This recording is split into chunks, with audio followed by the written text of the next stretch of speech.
Nothing much happened around Mattawa this month, except Nene and Bumpa have been married 60 years.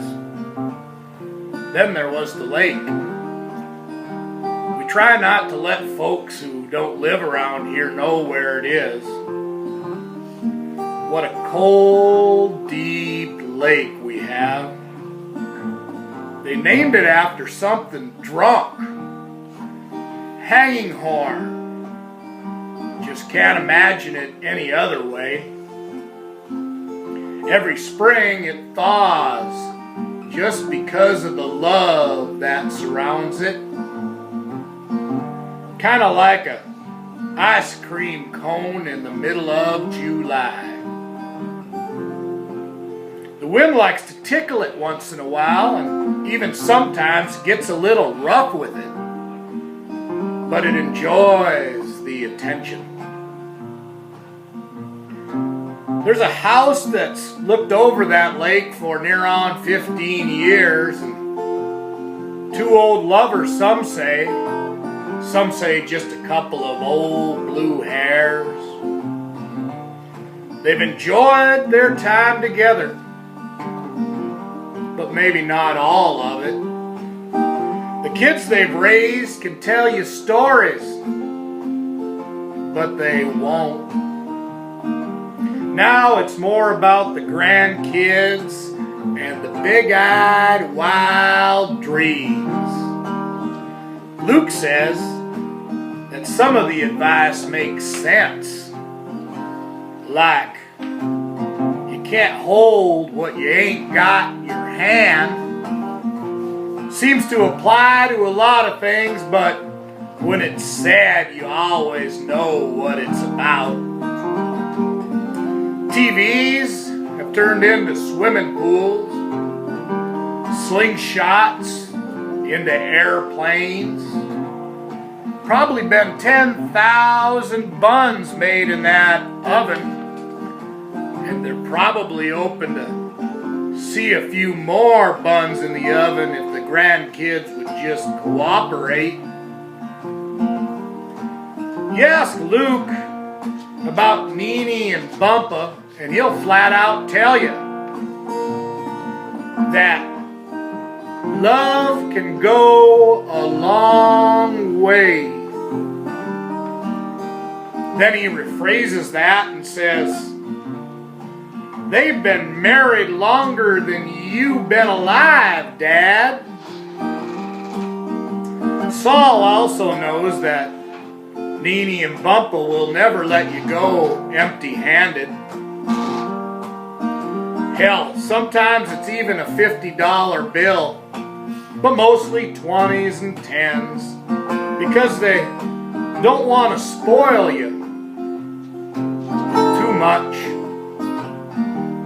Oh, and the picnic shoestring potatoes, spelled P-I-K-N-I-K.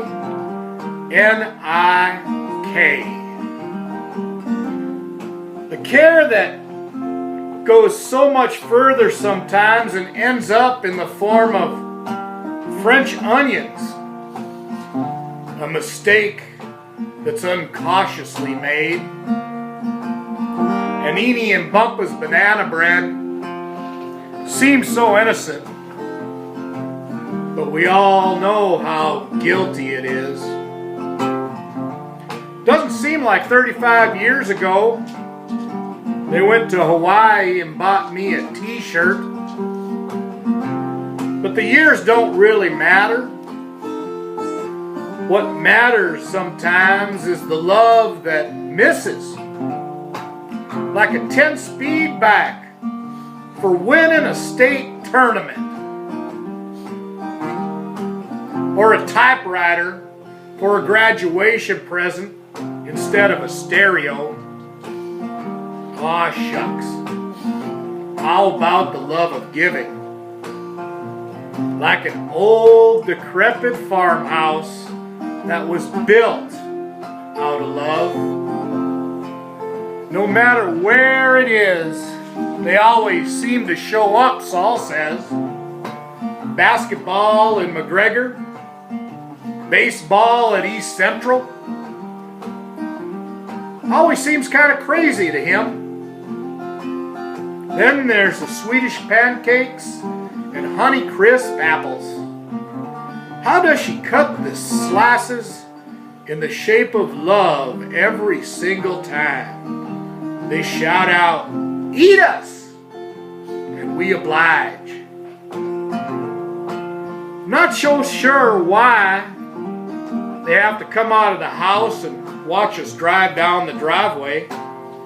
I prefer to sit in my easy chair when people leave. Perhaps it's a lesson that's yet to learn. Or never. If you know the house well, just pushing a button will trigger love. Who's that knocking at my door?